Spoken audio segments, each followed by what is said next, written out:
фокусник. У Савосева суседа был пярестенький каток, ухованец Павла-деда, так и славный пестунок.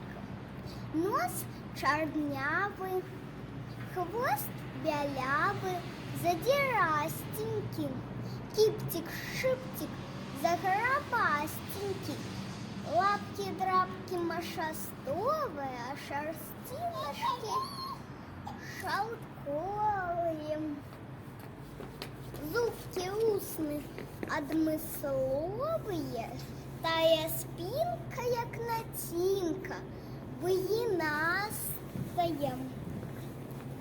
Вуси.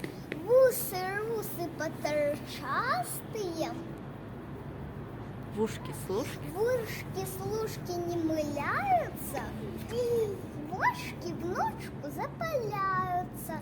Ходил котик под мосток, ловил рыбку за хвосток.